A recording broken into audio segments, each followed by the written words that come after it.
Hello everyone, I am Shivangi and you all are welcome or welcome back to our YouTube channel Confidencia Education। आज हम शुरू करने वाले हैं class 9th की न्यू बुक कावेरी, जिसका फर्स्ट चैप्टर है how I taught my grand mother to read. ठीक है, तो स्टार्ट करते हैं अपने चैप्टर को स्टार्ट करने से पहले एक बार हम ओवरव्यू देख लेते हैं इस चैप्टर में हम क्या पढ़ने वाले हैं। चैप्टर का नेम मैंने आपको जैसा कि बताया है how I taught my grand mother to read. तो इस चैप्टर में आप देखोगे कि जो ऑथर हैं जिनका नाम है सुधा मूर्ति, वो अपना ही एक्सपीरियंस शेयर कर रही हैं और वो बता रही हैं कि उन्होंने कैसे अपनी दादी माँ को पढ़ना सिखाया, रीड करना सिखाया। Okay, so this chapter is an autobiographical story based on a real incident from Sudha मूर्तिज childhood. तो सुधा मूर्ति अपने बचपन का एक इंसिडेंट आपके साथ में शेयर कर रही हैं और वो जो इंसिडेंट है वो रियल इंसिडेंट है और ये जो स्टोरी है वो कैसी है, ऑटोबायोग्राफिकल है। जो उन्होंने अपने बचपन में एक्सपीरियंस किया था वही वो आपसे शेयर यहाँ पे कर रही हैं। ये जो चैप्टर है वो आपको बताएगा कि एजुकेशन हमारी लाइफ में कितना इम्पॉर्टेंट है।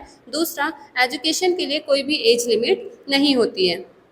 दूसरी चीज़ कि ये जो लर्निंग होता है, जो एजुकेशन होता है, वो किसी भी पर्सन को क्या क्या दे सकता है, कॉन्फिडेंस, इंडिपेंडेंस और सेल्फ रिस्पेक्ट। ठीक है, तो ये तो हो गया ओवरव्यू। अब हम स्टार्ट करते हैं थीम क्या है हमारे चैप्टर का। तो सबसे पहला वही जो हमने अभी डिस्कस किया कि एजुकेशन जो है उसकी कोई भी एज लिमिट नहीं होती है। फिर है इंपॉर्टेंस ऑफ लिटरेसी, हमारी लाइफ में जो हमारा एजुकेशन है, जो हमारा पढ़ना लिखना है, वो कितना ज़्यादा इंपॉर्टेंट है, ये इस चैप्टर के थ्रू आउट आपको पता चलेगा। फिर है डिटर्मिनेशन एंड हार्ड वर्क। इस चैप्टर में आपको बताया जाएगा डिटर्मिनेशन के बारे में कि अगर हमें लाइफ में कुछ भी अचीव करना है तो सबसे पहले आपको डिटरमाइन होना पड़ेगा, पहले उसको डिसाइड करना पड़ेगा और उसके लिए फिर मेहनत भी करनी पड़ेगी। फिर है self respect and self reliance. सबसे पहले सेल्फ रिस्पेक्ट हमारे अंदर होनी चाहिए, उसके बाद अपने ऊपर कॉन्फिडेंस भी हमें होना चाहिए कि हम ये काम कर सकते हैं। रिस्पेक्ट फॉर टीचर्स, इस चैप्टर के थ्रू आउट आपको पता चलेगा कि हमें जो हमारे टीचर्स होते हैं उनकी रिस्पेक्ट करनी चाहिए, चाहे वो हमसे छोटे हैं या फिर बड़े।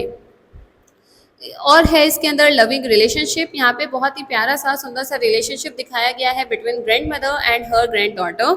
उसके बाद वुमेन एम्पावरमेंट भी यहाँ पे दिखाया गया है कि कैसे जो एजुकेशन होता है वो वुमेन को एम्पावर करता है और हेल्प करता है कॉन्फिडेंट और इंडिपेंडेंट होने में। ठीक है, तो ये तो थे हमारे थीम इस चैप्टर के। अब हम स्टार्ट करते हैं अपना चैप्टर को, इसकी एक्सप्लेनेशन को। When I was a girl of about 12, जब अब यहाँ पे जो ऑथर है आपकी सुधा मूर्ति, वो बता रही है कि जब मैं 12 साल की थी, I use to stay in a village, मैं गांव में रहा करती थी। गांव में कहाँ, नॉर्थ कर्नाटक में, विद माई ग्रैंड पेरेंट्स। ठीक है, अपने दादा दादी के साथ में। Those days the transport system was not very good। देखो, आप लोगों ने अपने मम्मी पापा दादा दादी से भी सुना होगा कि पहले के टाइम पे जो ट्रांसपोर्टेशन था वो इतना ज़्यादा अच्छा नहीं था, है ना। पहले के समय पे बहुत सारी समस्याएं होती थी, लोग इतनी आसानी से एक जगह से दूसरी जगह नहीं जा पाते थे। तो यहाँ पे जो सुधा मूर्ति है वो भी यही बता रही है कि उस समय पे जो ट्रांसपोर्टेशन था वो इतना अच्छा नहीं था। So we use to get the morning paper only in the afternoon. तो जिस वजह से जो मॉर्निंग का पेपर आना चाहिए था, जो सुबह सुबह न्यूज़पेपर मिलना चाहिए था, वो उनको कब मिलता था, आफ्टरनून में। The weekly magazine use to come 1 day late. और जो वीकली मैगजीन, जैसे मान लो मंडे को आना चाहिए तो वो एक दिन लेट आता था, यानी कि मंडे को ना आके वो कब आता था, ट्यूसडे को आता था। ठीक है, तो यहाँ पे अब बताएंगे ये, all of us would wait eagerly for the bus. और हम सभी को बहुत ही बेसब्री से इंतजार रहता था किसका, बस का। Which use to come with the paper, क्योंकि बस के थ्रू ही वहाँ पे क्या आते थे, न्यूज़पेपर्स आते थे, मैगजीन्स वगैरह आती थी और जो भी उनको चाहिए होता था। ठीक है, आई होप यहाँ पे आपको समझ में आया होगा। चलो नेक्स्ट।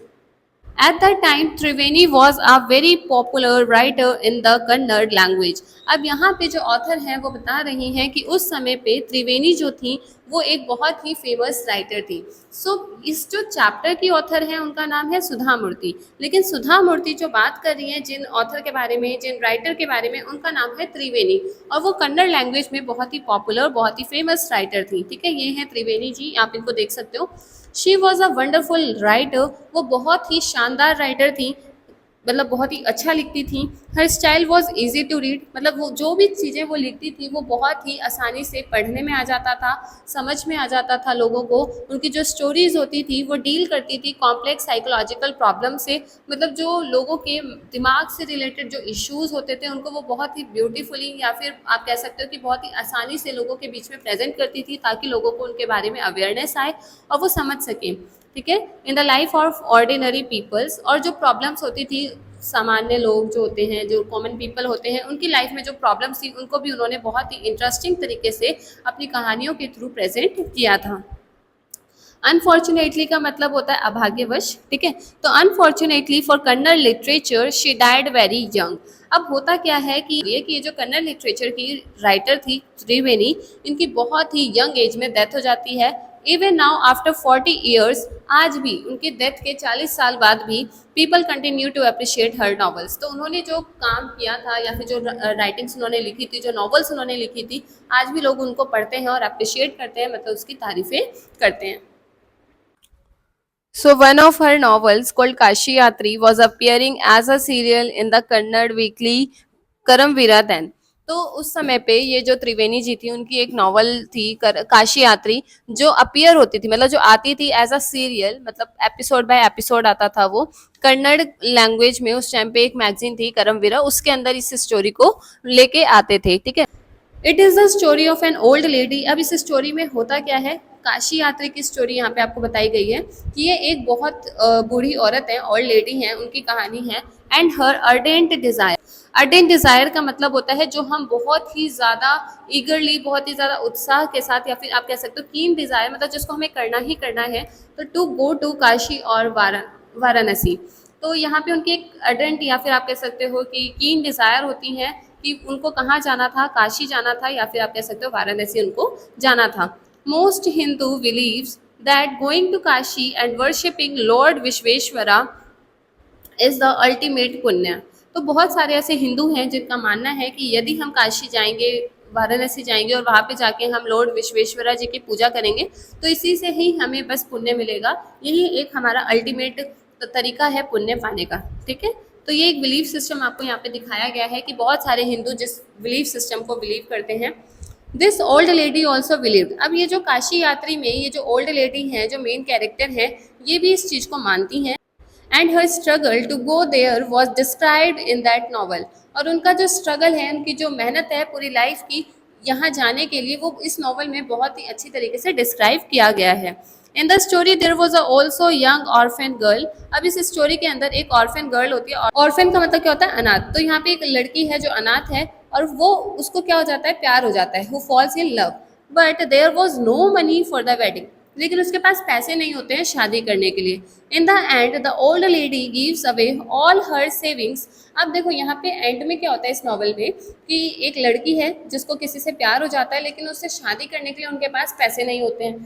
तो यहाँ पे अब ये जो ओल्ड लेडी है, जिनकी एक कीन डिज़ायर होती है कि उनको कहाँ जाना है, वाराणसी जाना है, उन्होंने जितना भी सेविंग किया होता है अपने पूरी लाइफ में, वो सारा का सारा सेविंग वो उस लड़की को दे देती है। She says the happiness of this orphan girl is more important than worshipping Lord Vishweshwara at Kashi. तो वो क्या कहती हैं कि ये जो अनाथ लड़की है, इसकी जो खुशी है ना, ये ज़्यादा ज़रूरी है किससे, विश्वेश्वरा भगवान जी की पूजा करने से ज़्यादा ज़रूरी क्या है इस लड़की की खुशी, ठीक है। तो आई होप ये आपको समझ में आया होगा। अब आगे क्या होता है, माई ग्रैंड मदर क्रिस्टका never went to school so she could not read. अब यहाँ पे आपको पता ही है, जैसे अब हम अपने दादा दादी की बात करें तो बहुत कम लोग होते हैं जिन्होंने एजुकेशन प्रॉपर ली होती है ना। तो उस समय पे इतना ज़्यादा जो वुमेन एजुकेशन है उस पर ध्यान नहीं दिया जाता था। तो यहाँ पे जो ऑथर है सुधा मूर्ति, वो भी यही बता रही है कि जो उनकी ग्रैंड मदर हैं क्रिस्टका, उन्होंने कभी भी स्कूल वो नहीं गई हैं, उन्होंने कभी भी पढ़ना सीखा नहीं है। तो every Wednesday the magazine would come. अब हर वेडनेसडे को क्या होता था, मैगजीन आता था, and I would read the next episode of this story to her. और उस स्टोरी में आगे क्या हुआ ये मैं उनको पढ़ के सुनाया करती थी। During that time she would forget all her work. अब जिस समय पे मैं उनको कहानी सुनाती थी उस समय पे वो अपने सारे काम भूल जाया करती थी। And listen with the greatest concentration. और बहुत ही ज़्यादा ध्यान से उस कहानी को वो सुना करती थी। Later she could repeat the entire text by heart. उसके बाद जब मैं उनको सुना देती थी तो फिर उसमें जो कुछ भी उन्होंने सुना, जो कुछ भी उन्होंने समझा, उसको वो पूरे दिल से एज इट इज़ फिर से रिपीट किया करती थी। My grand mother too never went to Kashi. अब मेरी जो दादी माँ हैं वो भी कभी भी काशी नहीं गई हैं। And she identified her self with the novels protagonist. बेटा प्रोटैगोनिस्ट का मतलब होता है मेन कैरेक्टर, ठीक है। तो प्रोटैगोनिस्ट कौन होते हैं, main character of the story. अब ये जो स्टोरी आप पढ़ रहे हो उसमें जो मेन कैरेक्टर है वो कौन है, यहाँ पे तो दादी जी हैं, लेकिन दादी जी जो कहानी पढ़ रही हैं उसमें जो मेन कैरेक्टर है वो कौन थी? Old lady. तो ये जो दादी जी हैं वो अपने आप को अब कंसिडर करती हैं उसी ओल्ड लेडी की जगह पे, ठीक है, कि वो सोचते हैं कि हाँ ये शायद मैं ही हूँ, और वो अपने आप को उसकी उनकी जगह पे रख के देख रही हैं। So more than anybody else, she was the one most interested in knowing what happened next. तो कोई और इंटरेस्टेड हो या ना हो, उनका बहुत ज़्यादा इंटरेस्ट रहता था ये जानने में कि आगे क्या हुआ होगा स्टोरी के अंदर। And use to insist, insist का मतलब होता है जिद करना। तो वो हमेशा जिद किया करती थी that I read the serial out to her, कि मैं उनको आगे की स्टोरी में क्या हुआ वो पढ़ पढ़ के उनको सुनाऊं। तो वो इसके लिए इंसिस्ट करती थी, जिद करती थी। तो बेसिकली अभी तक आपको समझ आया होगा कहानी के अंदर क्या हुआ है, कि यहाँ पे सुधा मूर्ति हैं। सुधा मूर्ति जी जो हैं वो अपनी दादी के बहुत ही ज़्यादा क्लोज है, और उनके दादी जी जो हैं वो एक नॉवल में बहुत ही ज़्यादा इंटरेस्टेड हैं, और वो नॉवल किसने लिखी है? त्रिवेणी जी ने लिखी है, ठीक है। और वो जो नॉवल है उसकी जो स्टोरी होती है आगे की, वो हर वेंसडे को मैगजीन में आती है, और ये जो ऑथर है सुधा मूर्ति, वो अपनी दादी को वो सारा का सारा स्टोरी जो है या फिर जो भी आगे की जो कहानी होती है उसको नरेट करके सुनाती हैं। ये समझ में आ गया आपको? चलिए आगे। After hearing what happen next in Kashi यात्री, अब जब भी वो आगे की कहानी सुन लेती थी काशी यात्री में ये हुआ है, तो she would join her friends at the temple court yard. फिर वो जब टेम्पल जाया करते थे तो टेम्पल में कोर्ट यार्ड जो खाली जगह होता है वहाँ पे अपने दोस्तों के साथ में, where we children would go also gather to play hide and seek. Gather का मतलब होता है बेटा इकट्ठे होना, ठीक है। वहाँ पे हम सारे बच्चे भी इकट्ठे हुआ करते थे और वहाँ पे क्या खेलते थे? Hide and seek. और वो लोग जो मेरी दादी हैं और उनके जो फ्रेंड्स हैं वो सारे वहाँ पे इकट्ठे होके बैठ जाया करते थे, और हम लोग भी अपना खेलने में बिजी हो जाते थे। She would discuss the latest episode with her friend. जैसे आप लोग भी कभी कोई सीरियल देखते हो या फिर कोई भी एपिसोड्स वगैरह आप लोग देखते हो तो वो अपने दोस्तों के साथ डिस्कस करते हो ना, तो ऐसे ही यहाँ पे जो दादी जी हैं वो भी अपने दोस्तों के साथ में आगे एपिसोड में क्या हुआ या फिर उससे पिछले वाले में क्या हुआ था वो सारे के सारे डिस्कस वहाँ पे वो करते थे। At that time, I never understood why there was so much debate about the story. उस समय पे मुझे बिल्कुल भी समझ में नहीं आता था कि इस एक स्टोरी के चक्कर में इतना ज़्यादा डिस्कशन, इतना ज़्यादा डिबेट वो लोग क्यों कर रहे हैं। Once I went for a wedding with my cousins to the neighboring village. अब यहाँ पे वो बता रही हैं कि एक बार क्या हुआ कि मैं किसी शादी में अपने कजन्स के साथ में जो हमारे पड़ोस में ही एक गांव था उसमें चली जाती हूँ। इन दोज डेज, अब उन दिनों क्या होता है, a wedding was a great event. देखो आज भी अगर हम देखें तो शादी तो एक बहुत बड़ा इवेंट होता है, तो वैसे ही वहाँ पे भी बहुत बड़ा इवेंट होता था, बहुत ही अच्छे से सेलिब्रेट होता था। तो हम सारे बच्चे वहाँ पे क्या करते थे? इंजॉय करते थे। तो we would eat and play endlessly, वहाँ पे हम सिर्फ खाते थे, खेलते थे, और कोई भी हमें वहाँ पे रोकता टोकता नहीं था। Savouring the freedom because all the elders were busy, और हम सारे के सारे अपनी अपनी फ्रीडम को इंजॉय करने में लगे रहते थे क्योंकि सारे जो बड़े लोग थे वो अपने अपने काम में बिजी होते थे। I went for a couple of days, अब वहाँ पे मैं कई दिनों के लिए गई थी, but ended up staying there for a week, है ना। मैं कुछ ही दिनों के लिए गई थी लेकिन वहाँ पे मैंने कई हफ्ते रुक गई क्योंकि वहाँ पे मुझे अच्छा लग रहा था, तो वहाँ पे मैं रुक गई। ऐसा कौन बताती है? सुधा मूर्ति आपको यहाँ पे बता रही हैं। When I came back to my village, अब जब मैं अपने गांव वापस आती हूँ, I saw my grandmother in tears, तो मैंने देखा अपनी दादी माँ को टीयर्स में, मतलब कि आंसुओं में, मतलब उनकी जो दादी माँ है वो रो रही हैं। I was surprised, मैं चौंक गई, for I had never seen her cry, क्योंकि मैंने आज तक उनको कभी भी रोते हुए नहीं देखा था। Even in the most difficult situation, चाहे हमारी लाइफ में कितनी भी बुरी से बुरी परिस्थिति आई या फिर कितनी भी कठिनाइयाँ आती थी, वो कभी भी रोती नहीं थी। What had happened? I was worried. तो उन्हें क्या हुआ होगा, मैं बहुत ज़्यादा परेशान थी इस चीज़ को लेके कि आखिरकार उनके साथ क्या हुआ। अब वह is everything all right, are you okay. So basically अब यहाँ पे जो ऑथर है सुधा मूर्ति, वो अपनी दादी माँ से पूछती हैं कि अब वह इज़ एवरीथिंग ऑल राइट, क्या सब कुछ सही है। अब वह जो है ना कन्नड़ लैंग्वेज में या फिर आप कह सकते हो कर्नाटक में दादी माँ को बोला जाता है, ठीक है। तो वो उनसे पूछती हैं कि क्या आप ठीक हो। आई यूज टू कॉल हर अब्बा। अब देखो यहाँ पे वही है कि अब्बा जो है वो किसको बोला जाता है, जिसका मतलब होता है mother in Kannada spoken in north Karnataka, ठीक है। दादी माँ को वो बोलती थी। शी नॉडेड, नॉडेड का मतलब होता है बेटा सर हिलाना, ठीक है। तो उन्होंने नॉड कर दिया बट डिड नॉट रिप्लाई, लेकिन उन्होंने कुछ भी बोला नहीं। I didn't understand and forgot about it, मैंने मतलब मुझे ये कुछ भी समझ नहीं आया कि क्या हुआ है उनके साथ, और फिर बाद में मैं इस चीज़ को भूल भी गई, है ना। बच्ची है वो छोटी सी, तो उसको इतना याद नहीं रहता है। लेकिन in the night after dinner, रात के समय पे जब सब लोग खाना वाना खा लेते हैं, we were sleeping in the open terrace of our house, तो हम लोग सोए हुए थे छत के ऊपर, जो घर पे छत वगैरह होती है तो वो लोग खुले जगह पे छत पे सोया करते थे। It was a summer night, गर्मियों की रात थी, and there was a full moon. ठीक है, फुल मून वाला डे था। अब्बा केम, अब अब्बा जो है वो ऊपर आती हैं and set next to me, और मेरे ही बिल्कुल बगल में बैठ जाती हैं। हर अफेक्शनेट मतलब प्यार से भरा हुआ जो हाथ होता है, टच्ड माई फोरहेड, वो अपने प्यारे से हाथों को मेरे सिर के ऊपर जैसे ही टच करती हैं, I realise she wanted to speak, तो मुझे एहसास होता है जैसे वो कुछ बोलना चाहती हैं। आई आस्क्ड हर, तब मैंने उनसे पूछा, व्हाट इज़ द मैटर, आखिरकार हुआ क्या है। When I was a young girl, I lost my mother. There was nobody to look after and guide me.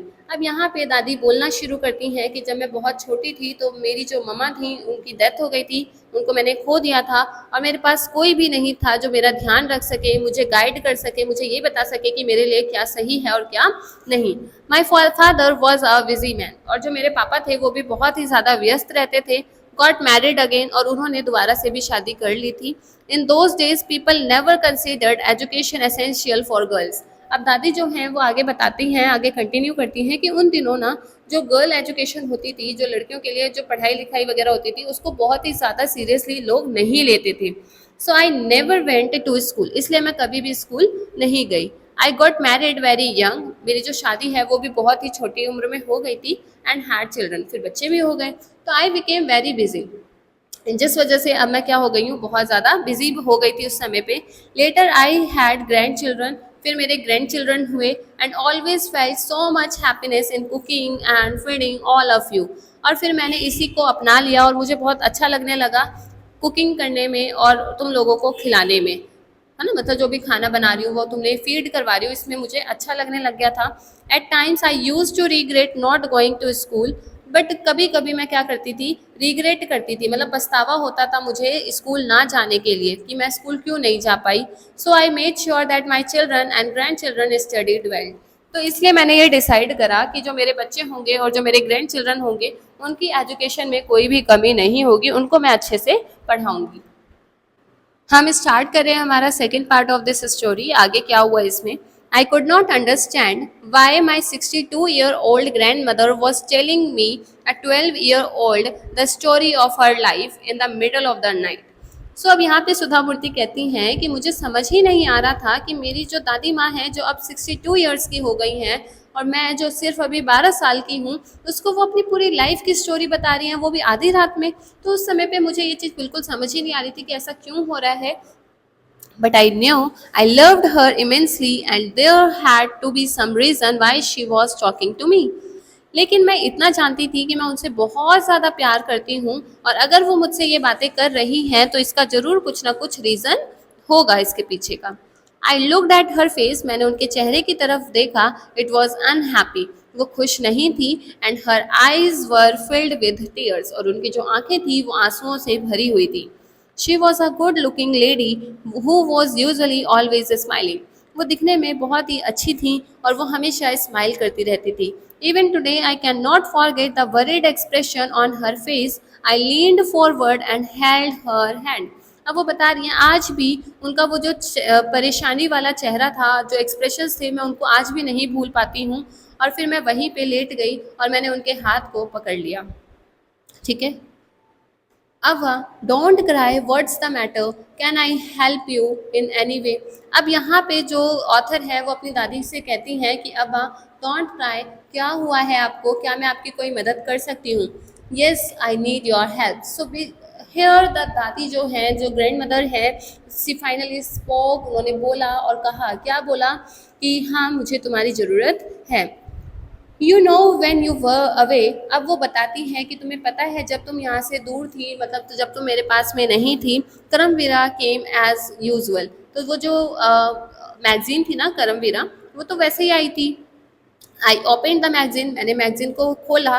I saw the picture that accompanies the story of Kashi यात्री, मैंने उन pictures को देखा जिनके थ्रू काशी यात्री, अगेन वो जो काशी यात्री थी वो क्या थी, नॉवल थी। तो उस नॉवल की जो कहानी थी उसको मैंने पिक्चर्स के थ्रू समझने की कोशिश करी।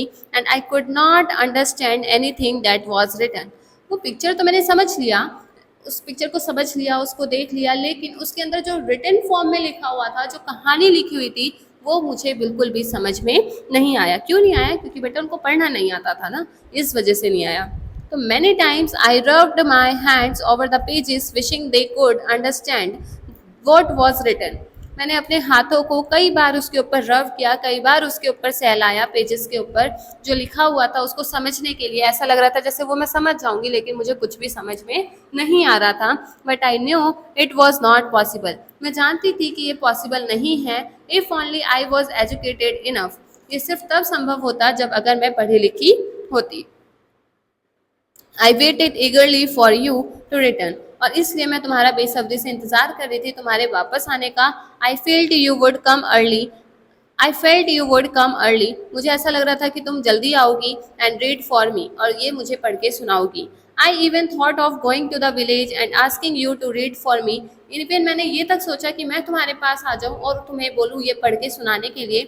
आई could have asked somebody in this village but I was too embarrassed. लेकिन और मैंने ये सोचा कि मैं इसी गांव में किसी से पूछ लूं, कोई मुझे पढ़ के सुना दे, लेकिन मुझे बहुत ज़्यादा एम्बेरस्ड फील हो रहा था। एम्बेरस्ड का मतलब होता है शर्मिंदगी महसूस करना, ठीक है। ऐसा करने में मुझे बहुत ही ज़्यादा एम्बेरसिंग फील हो रहा था। I felt very dependent. तब मुझे एहसास हुआ कि मैं तो बहुत ही ज़्यादा क्या हूँ, डिपेंडेंट हूँ, निर्भर हूँ और हेल्पलेस हूँ। मतलब इसमें मैं अपनी खुद की मदद नहीं कर सकती।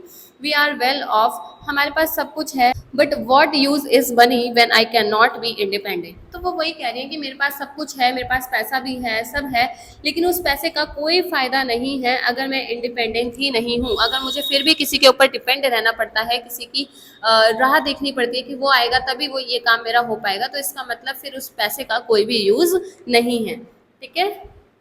आई did not know what to answer. उस समय पे मुझे नहीं पता था कि मैं क्या आंसर करूँ। अब्बा कंटिन्यूड। अब्बा अभी भी कंटिन्यू कर रही थी, मतलब बोल रही थी। I have decided I want to learn the Kannada. अब दादी ने कहा कि मैंने डिसाइड कर लिया है कि मैं क्या सीखूंगी, कन्नड़ के अल्फ़ाबेट सीखूंगी फ्रॉम टुमारो ऑनवर्ड्स, मतलब कल से ही।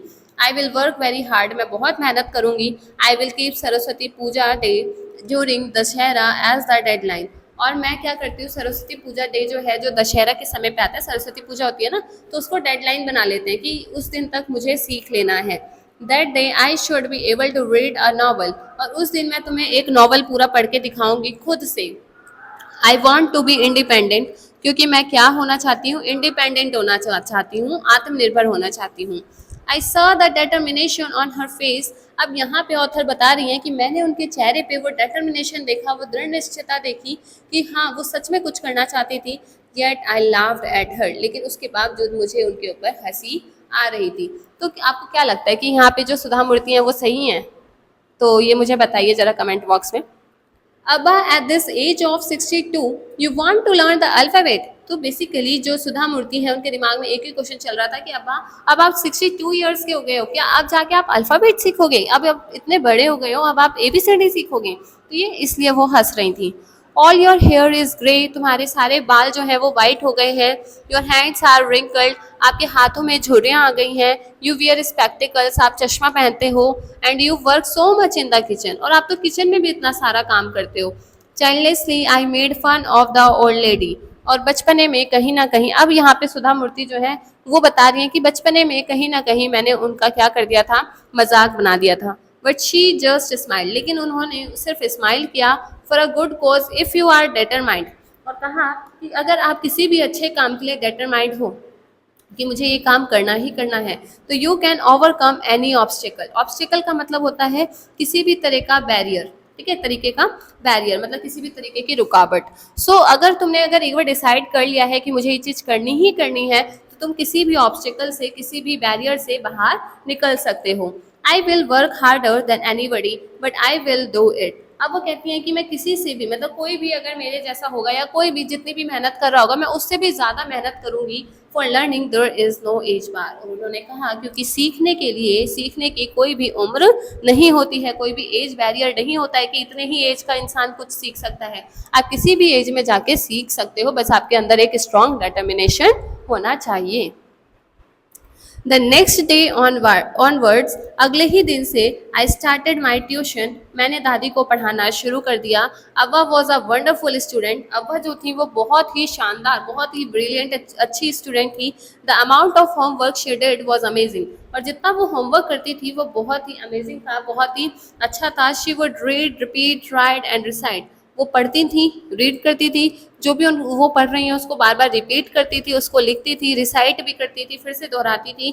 I was her only teacher and she was my first student, मैं सिर्फ उनकी टीचर थी और वो मेरी पहली स्टूडेंट थी। लिटिल डिड आई नो, क्योंकि वो खुद भी तो बहुत छोटी थी ना, सुधा मूर्ति 12 साल की थी, तो वो थोड़ी ना पढ़ाती थी किसी को, लेकिन उनको जितना आता था वो अपनी दादी को सिखाने की कोशिश कर रही थी। तो I know then that one day I would become a teacher in computer science, उस समय पे बस मुझे ये पता था कि एक दिन मैं क्या बन जाऊंगी बड़े होके, एक कंप्यूटर साइंस में टीचर बनूंगी and teach hundreds of students, और मैं एक साथ हंड्रेड्स ऑफ स्टूडेंट्स को पढ़ाऊंगी। ठीक है, आगे the Dussehra festival came as usual, अब साल खत्म होने वाला था और ये जो दशहरा फेस्टिवल था वो जैसे आता था वैसे आ गया। Secretly I bought Kashi Yatri which had been published as a novel by that time, और सीक्रेटली मैंने क्या कर लिया था, काशी यात्री खरीद लिया था जो उस टाइम पे पब्लिश हुआ था एज अ नॉवल। ठीक है, my grand mother called me to the puja place, अब मेरी दादी माँ ने मुझे पूजा की जगह पे बुलाया and made me sit down on a stool, और मुझे स्टूल के ऊपर बिठाया। She gave me a gift of frock material, उन्होंने मुझे फ्रॉक के कपड़े मतलब जो फ्रॉक बनाने के लिए जो मटेरियल होता है, कपड़ा होता है, वो मुझे गिफ्ट करा था उन्होंने। Then she did something unusual, फिर उन्होंने कुछ बहुत ही अलग किया, है ना, अनयूजुअल जो हम करते नहीं है, कुछ डिफरेंट कर देना। शी बेंट डाउन, वो नीचे झुकी, एंड टर्स्ड माई फीट, और उन्होंने मेरे पैरों को छुआ। आई वॉज सरप्राइज, मैं सरप्राइज थी। टेकन अ बैक, मैंने अपने पैरों को पीछे लिया। Elders never touch the feet of youngsters, क्योंकि हमारा जो कल्चर है उसके अंदर तो यही है ना कि जो बड़े लोग होते हैं वो छोटों के पैर नहीं छूते हैं। तो we have always touch the feet of God, elders and teachers, जो छोटे होते हैं या फिर कोई भी इंसान वो किसके पैर छूता है, या तो भगवान के पैर छुएगा, या बड़ों के पैर छुएगा, या फिर टीचर्स के छुएगा। तो we consider that as a mark of respect, क्योंकि पैर छूना हम लोग क्या कंसीडर करते हैं, रिस्पेक्ट की तरह हम इसको देखते हैं, as a mark of respect देखा जाता है। तो it is a great tradition but today the reverse had happened, it was not correct, और ये बहुत ही अच्छा ट्रेडिशन है जिसकी मैं बहुत ज़्यादा रिस्पेक्ट करती हूँ, लेकिन आज इसका रिवर्स हो गया, मतलब उल्टा हो गया, और जो मुझे बिल्कुल भी सही नहीं लगा। तो ये एक्सपीरियंस किसके साथ में हुआ था, सुधा मूर्ति जी के साथ में हुआ था, और वही आपको बता रही हैं कि ये चीज़ मुझे आज सही नहीं लगी। तो दादी माँ ने ऐसा क्यों किया होगा वो अब हमें आगे पता चलेगा। She said I am touching the feet of a teacher not my grand daughter, तो दादी माँ ने कहा कि मैं जो पैर छू रही हूँ वो मैं अपनी टीचर के पैर छू रही हूँ, अपनी ग्रैंड डॉटर के पैर नहीं छू रही हूँ।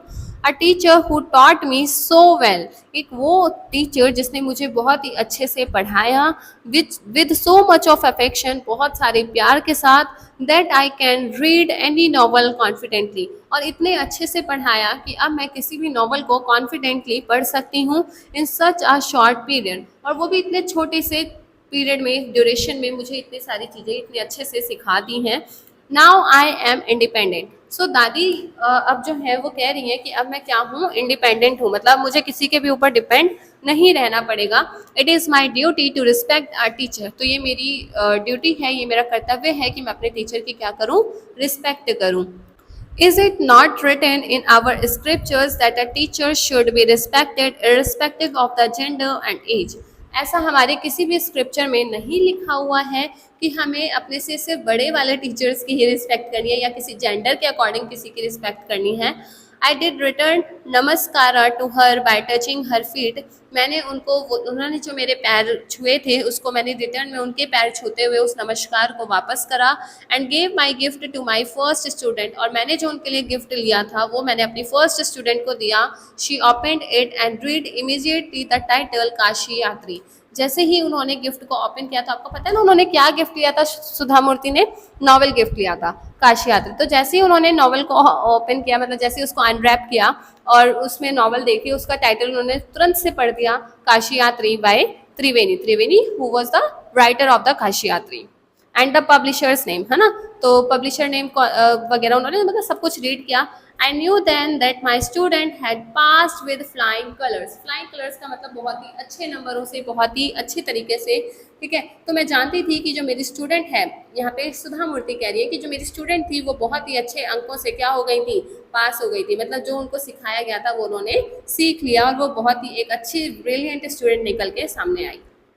सो thanks for watching. I hope आपको पूरा चैप्टर समझ में आया होगा, और जो हमने थीम्स डिस्कस किए थे स्टार्टिंग में, अब वो आपको समझ में आ रहे होंगे कि हाँ, वो सारे थीम्स इस चैप्टर के अंदर हमने देखे हैं, ठीक है, पढ़े हैं। अब आप एक बार इसको रीड करोगे जब अपने चैप्टर को अपनी बुक में से, तो आपको ये पूरा चैप्टर बहुत ही अच्छे से समझ में आने वाला है। अगर फिर भी कोई आपका डाउट रहता है तो वो आप कमेंट सेक्शन में पूछ सकते हो।